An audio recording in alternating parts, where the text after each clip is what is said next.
Hey, Steph, it's Jason with Crown 4. How's the tailbone feeling? Do you think you'll be able to play tonight? I'm trending in that direction. I mean, this is a new injury for me, and uh, from whenever last or 2 Wednesdays ago to now, it's been a kind of a roller coaster ride. Just in terms of thinking it was going to be a 2 or 3 day thing, testing it out, didn't work. And this last week, just trying to make steady gains to even be in position to think about playing. So I'm happy with where I am. Just got to go through some more checkpoints to be ready to go. But I'm feeling good enough to you know um, be ready to go tonight. Hi, Steph. It's Janie McCauley. Nice to see you. What is a rehab for a tailbone like? I mean, do you sit on ice? Do you? It's hard. Could you take us through a little bit what your treatment's been like? It's not much when you're dealing with bone like that. So yeah, it's a lot of ice, a lot of finding the most comfortable chairs and sofas in the house, and just letting the body do its thing, no matter how long that takes. So and having some fun with it. I think I run out of tailbone and ass jokes, so it's kind of just one of those situations. It's kind of uncomfortable all the way around, but it's one of those things too. Once you get to a point where you're close enough to play, that last little bit or like that last 10% of healing can potentially take a long time, but that's just something you have to kind of get through the discomfort or pain, knowing that you can go out and do everything I want to do on the court, and that's kind of the position I'm in right now. Share one good tailbone joke with us, I guess, since you said you had a list of them. Best one I had was just trying to be a real asset for the team. Can you describe the play it happened? I think this is the first time we've talked to you since. It was a super kind of awkward play, and then the days after, and when you felt like it might be longer than expected. It's weird because it's not anything I could have done differently. It's obviously a freak kind of accident in terms of when you shoot a shot and sometimes you drift back for however long I've been playing basketball. Either you're running into the scores table or running into the bench or running into fans, in the front row, and they push you back in. I just happened to be at the space of the court where there was nothing, and after like the third or fourth step, you realize, oh, I'm off balance. I don't know where I'm at, and start to look back, and where that meteor riser was is kind of just a bad timing in terms of where I landed, and so. Yeah, this isn't like an injury that's kind of in the basketball kind of most frequently seen list. It's just it was weird. So I didn't really know how to prepare myself mentally for the next the first 2 or 3 days and how I was going to feel. And then when you get to a point where you're walking and doing all that and you're trying to get on the court, that's a whole different experience. So it's kind of a learning curve for everybody just to know when I can play basketball, but know that it's going to take a while for it to 100% heal. Steph, Mark Haynes with Clutch Points. Just for clarity, I know you said you're trending on playing tonight, but would you say you plan on playing tonight? Is that safe to say? I'm doing everything, yeah. I'm getting ready to, mentally and physically getting prepared to play for sure. Steph, Carlo Letourneau, San Francisco Chronicle. What have you thought about Nico's progress, and how's your relationship kind of developing with him? I know you share a birthday, he went to your camp, and all that.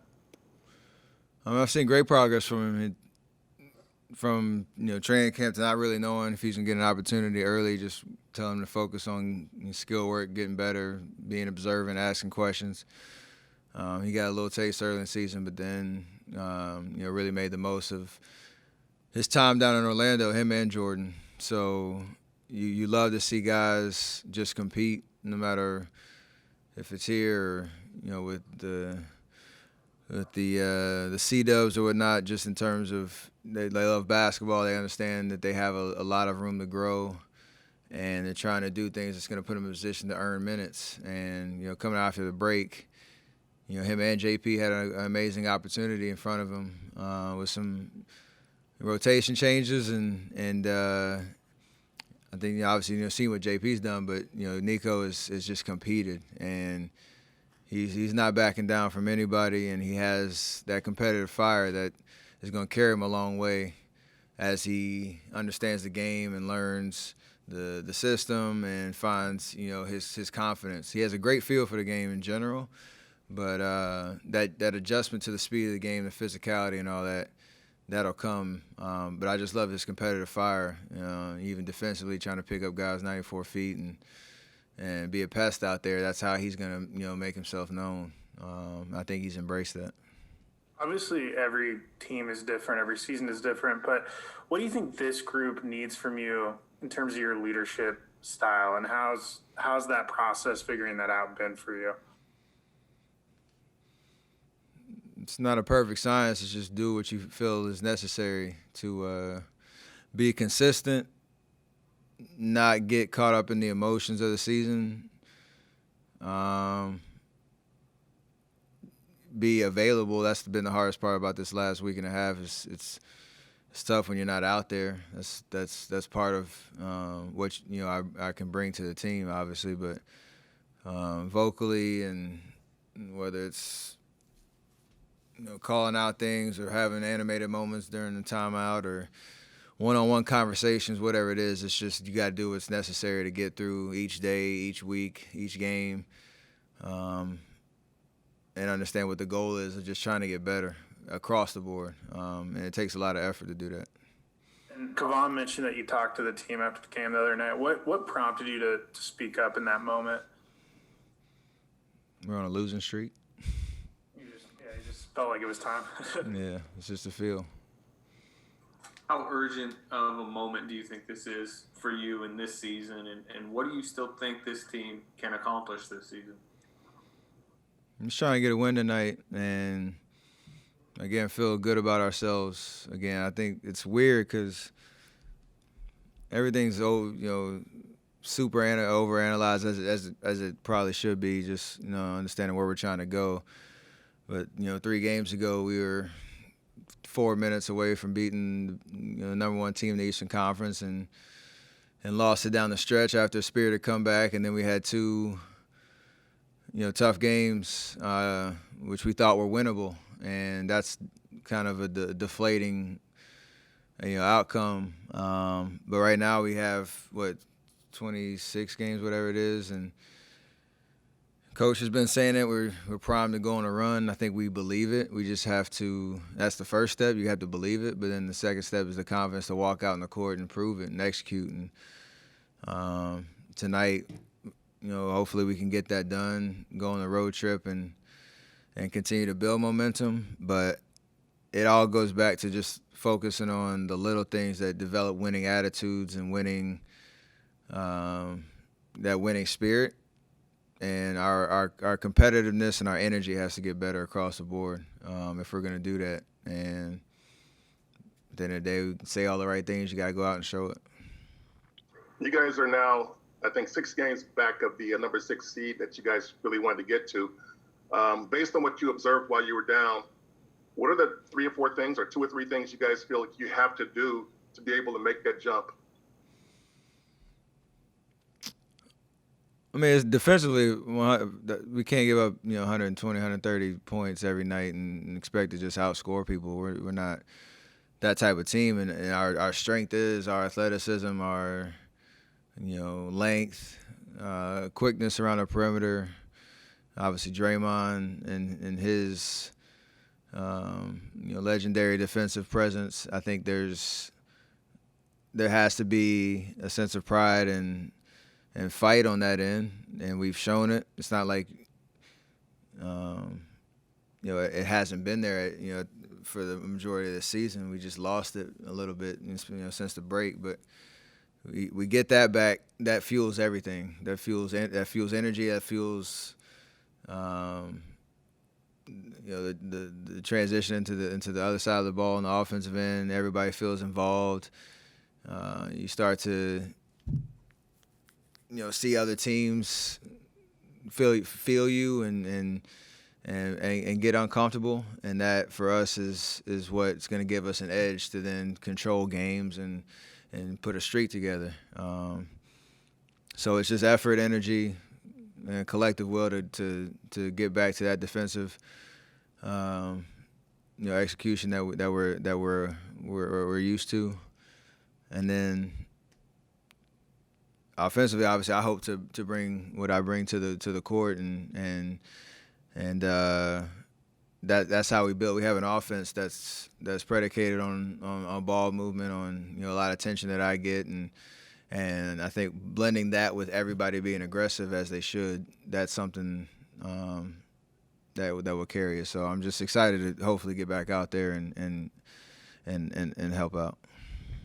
So you've been described as kind of like a lead by example guy. When did you start to feel like maybe you needed to be a little bit more vocal, and how has that process been? Was there anyone that you've kind of learned from in that respect, or any mentors or older teammates you've had early in your career that have helped you with that process? It's kind of a collection of everybody and everything that I've seen. Just kind of taking bits and pieces of wisdom and knowledge and experience from that standpoint. But at the end of the day, I can only be myself, and that's kind of what kind of trying to hint to earlier when I was talking about it's just a feel thing. There's no it's not like I have a syllabus for the year and you hit your checkpoints. All right, I got to start talking about this. All right, I got to start talking about this. It's just a feel of what's happening. Trying to be proactive, I guess, in terms of, especially with a lot of young guys who are trying to develop. Like sometimes they're not going to ask questions. You can go, give them what they need to hear. But for the most part, it's just I care about winning. I care about every guy in the locker room, and that comes out naturally as you go through a season. A couple more tailbone questions. I just want to understand what it was like for you. How would you rate it when it first happened on a pain scale, like 1 to 10? And then how was it on an annoying scale, just for your life? I mean, it hurt. Anytime I'm not able to play, that should tell you a little something. I don't know what the scale is. It was up there, but I think it's more kind of, you got, every time you need like a pad to sit down or on the plane, had like my own little special pillow type situation, and I had people sending me Amazon links of like those donut things you sit on and all that, cracking jokes. So I had a lot of fun with it in those first 3 or 4 days. Then it got annoying because it was like, I just want to play basketball. So let's get back to that. Busted your ass, Steph. Very much so. Steph, Chris Alvers from ABC7. Speaking of jokes, your latest line of CarMax commercial with Sue Bird came out. I just wonder what that was like with Sue, and then can you give us some in-depth about your acting skills, and like, is it ad-lib, is it scripted? What was that like? It was, I mean, that whole premise was hilarious. It's kind of funny when we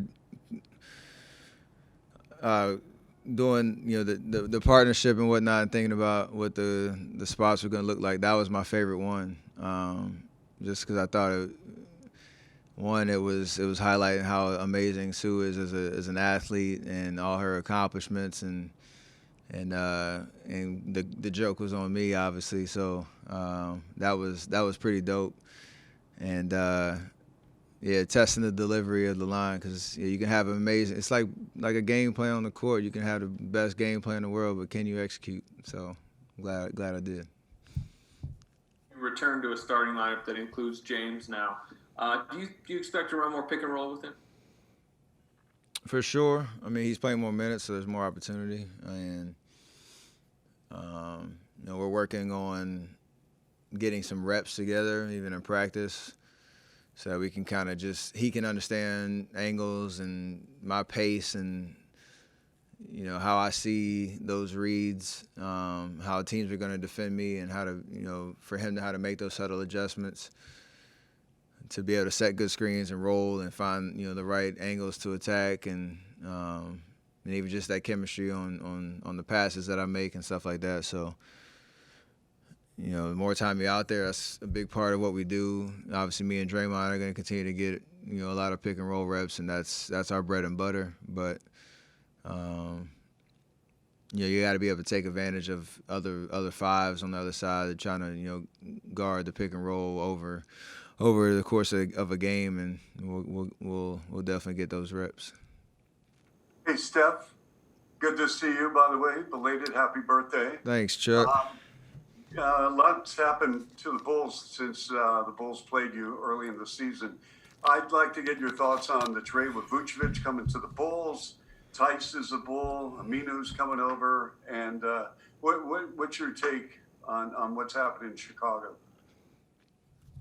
I mean, I haven't thought about it much until today, just in terms of the game plan. But we know how amazing Vucevic has been playing for a while now. You know, got a couple All-Stars, and obviously with Zach and what he's been doing this year. So, big pickup for him, and I'm sure it'll take some time to gel and figure out, you know, how they're gonna go about things. But, you know, like when you're adding talent, that's what every team wants to do. You want to add, you know, at each position, some needle movers. That's you know what Vucevic can be for them, and hopefully they stay healthy. I think that's been a big part of probably their up and down from year to year. So we'll see how it goes. Hopefully, you know, it doesn't go too well tonight.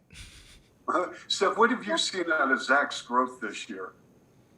He just looks comfortable and confident that he can, you know, his pace is unreal, and you know, it seems like the game has slowed down for him, and obviously when he's shooting the ball well, he's tough because he's got such a quick burst. You got to respect the, you know, the drive, but he can also, you know, beat you from the outside. So I think when a guy hits that sweet spot where, you know, maybe 3-4 possessions, they hit you a bunch of different ways, that's when you know that things have really clicked and they're in complete control of their game. And again, the speed of the game and just all those reads just slow down. And I think he's hit that sweet spot. Right, let's go one last. Steph, Janie, one last question for you. Oh, go ahead. Sorry. Okay. Steph, we also haven't seen you since the award from the NAACP, and Raymond helped me out with a little bit of video from you on that. But what a wonderful honor for you. Congratulations on that. And just how do you do it all, Steph? I mean, you do so much for the community and for women's movements and social injustice. How do you do it all, and what does all of that mean to you to be recognized by that group? I mean, that honor is a special one for sure. And I was talking to somebody yesterday about it. It's obviously a culmination of a lot of amazing opportunities to find impact, to find purpose, and to kind of extend your reach, you know, to a lot of different communities.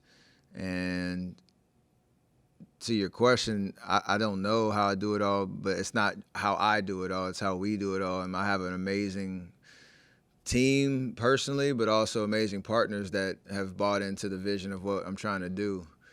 My wife Aisha's, you know, our foundation, you know, she's the spirit of that. And there's such we're still in the beginning phases of it, but there's such a huge opportunity there. But this award especially is one that anybody who's been connected to me, to my wife, to anything that we've done over the last, you know, 12 years I've been in the league and before, can kind of raise a banner on their own of what they've poured into it as well. Because as the platform has continued to grow, you know, more and more opportunities have come, more and more connections to the community, more and more ways to speak for those that can't speak for themselves. And, you know, I'm only as impactful as those that I get to do it with. So that's one I had a realization yesterday because it was kind of a shock when I got that news, and that's what sunk in the most. And it gave me more encouragement. Hopefully those people I'm talking about gives them more encouragement and inspiration to keep doing it, because it is hard work and you have to be consistent with it.